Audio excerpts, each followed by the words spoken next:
गुराई बाजार गुड़सराय में मुख्य अग्निशमन अधिकारी के ओझा के नेतृत्व में निकाली गई, जिसमें उपजिलाधिकारी क्षितिज द्विवेदी द्वारा आतिशबाजी से सावधानी बरतने की अपील की गई है।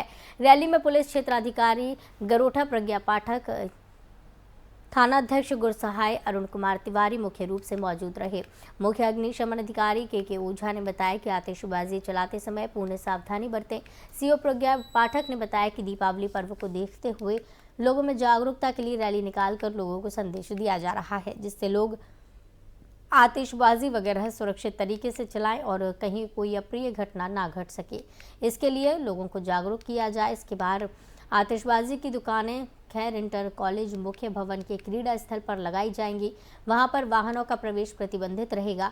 जन जागरूकता रैली में महावीर बाल शिक्षा संस्कार केंद्र के बच्चों ने भाग लिया। जगह जगह नारे लगाते हुए जागरूकता का संदेश दिया तथा विस्फोटक पदार्थों से सावधानी रखने की बात की।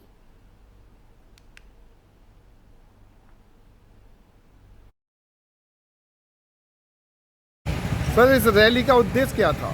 जैसा कि हम सभी को मालूम है कि दीपावली से निकट है और तमाम दुर्घटनाएं दीपावली में होती हैं। दुर्घटनाएं उसमें लोग जल जाते हैं, घायल हो जाते हैं। उसी के संबंध में जागरूकता रैली हम लोग एक संपादित करा रहे हैं, जो स्कूल से प्रारंभ होकर के पूरे कस्बे में जागरूकता रैली निकाली जाएगी। तो आपको बताते चले, सुप्रीम कोर्ट से गिरफ्तारी पर रोक लगाए जाने के बाद राहत मिलने के बाद 55 दिन से फरार सुबह सपा विधायक अब्बास अंसारी सैफई पहुंचे और मुलायम सिंह यादव को श्रद्धांजलि दी। उनके साथ उनके छोटे भाई भी आए थे। उन्होंने पूर्व मुख्यमंत्री अखिलेश यादव से मिलकर शोक संवेदना प्रकट की और मुलायम सिंह यादव के चित्र पर पुष्प अर्पित किए। अब्बास अंसारी के मिलने की बात उस समय सामने आई जब उन्होंने अखिलेश यादव के साथ अपनी फोटो इंटरनेट मीडिया पर शेयर की। उन्होंने लिखा है कि मेरे पिता के अभिभावक नेताजी को विनम्र श्रद्धांजलि। नेताजी ने हमेशा अभिभावक के रूप में हर हालात में हमारा मार्गदर्शन किया, हमारा हाथ थामे रखा। अब्बास अंसारी ने पूर्व सांसद धर्मेंद्र यादव से भी मुलाकात की और उसके बाद चले गए।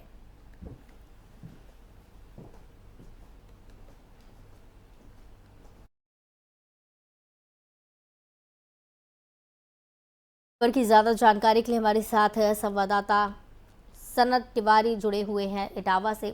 सनत, अब्बास अंसारी अखिलेश यादव से मिलने पहुंचे हैं और साथ ही साथ मुलायम सिंह यादव को श्रद्धांजलि दी है, लेकिन बताया जा रहा है कि सुप्रीम कोर्ट से उन्हें राहत मिली है। 55 दिन से वो फरार चल रहे थे, उसके बाद वो वहां पर पहुंचे हैं। इसकी क्या जानकारी? देखिए, आपको बता दूं, मुख्तार अब्बास अंसारी और मुख्तार अंसारी के बेटे हैं और ये 55 दिन से तकरीबन फरार चल रहे थे। सुप्रीम कोर्ट में याचिका दाखिल की थी, उसके बाद इन्हें अंतरिम राहत मिली थी और इन्हें इनकी गिरफ्तारी पर रोक लगा दी गई थी।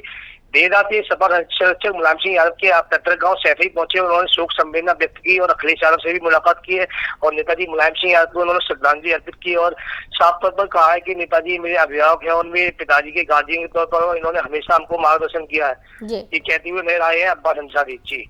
बिल्कुल। और उनके साथ साथ कौन कौन मौजूद रहा?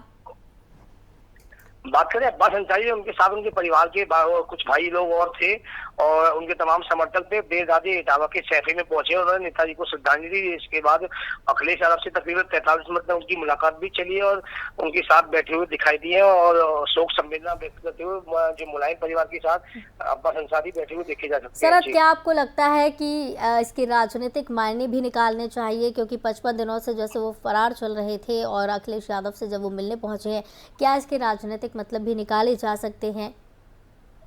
हाँ, राजनीतिक विशेषज्ञ इसको अलग दृष्टिकोण से भी देख रहे हैं। अखिलेश यादव से उनकी मुलाकात करने में इनकी नजदीकियां बताती है, तो राजनीतिक जो दिग्गज है उसके अलग अलग कयास लगा रहे हैं और साफ तौर पर 55 से फरार जो व्यक्ति है अचानक सैफई पहुंच जाता है, तो राजनीतिक गलियारों में हलचल तो साफ तौर से जाहिर सी बात है। जी, बहुत बहुत धन्यवाद सनत हमारे साथ जुड़ने के लिए और इस खबर की तमाम जानकारी के लिए। तो आपको बताते चले कि 55 दिन से अब्बास अंसारी फरार चल रहा था और अब अखिलेश यादव के साथ मुलाकात की है और ये तब देखने को मिली है, ये खबर तब सामने आई है जब फोटो इसकी वायरल हुई है।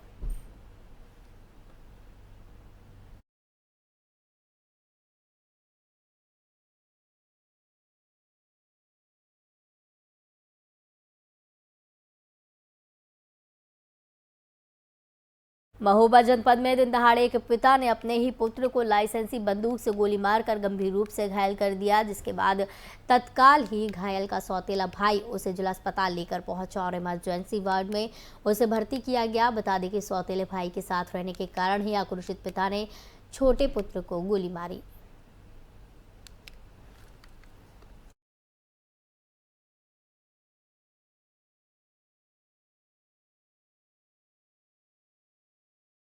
कन्नौज की सदर कोतवाली पुलिस ने अवैध तमंचों के साथ 2 शातिर चोरों को दबोचा है। पकड़े गए चोरों ने 4 दिन पहले एक इत्र कारखाने में चोरी की वारदात कबूली। एसपी ने इत्र कारखाने में हुई चोरी को गंभीरता से लेते हुए जल्द पर्दाफाश करने के निर्देश दिए हैं। दरअसल सदर कोतवाली के एसआई अरुण कुमार को सूचना मिली थी कि मकरंद नगर कुतलूपुर पुलिया के पास 2 बदमाश अवैध तमंचे लिए हुए किसी घटना को अंजाम देने की फिराक में है। सूचना मिलते ही पुलिस जैसे ही पुलिया के पास पहुंची तो वहां से लोग भागने लगे, जिसके बाद पुलिस ने घेराबंदी कर दोनों को हिरासत में लिया। पकड़े गए बदमाशों ने अपना नाम राजा उर्फ नदीम उर्फ शिवा बताया। वहीं पुलिस मामले की जांच में जुटी हुई है।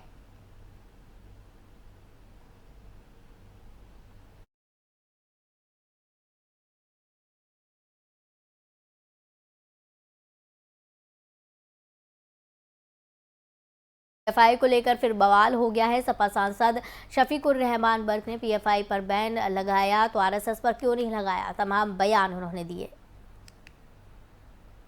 जहाँ तक मेरी मालूमात का ताल्लुक है वो पार्टी दूसरी है, मैं समाजवादी का आदमी हूँ, लेकिन मैं इतना कह सकता हूँ कि ना तो मैंने कभी इस किस्म की शिकायत सुनी, न उनके किरदार से या उनके काम से मुझे पता चला कि वो ये काम कर रहे हैं।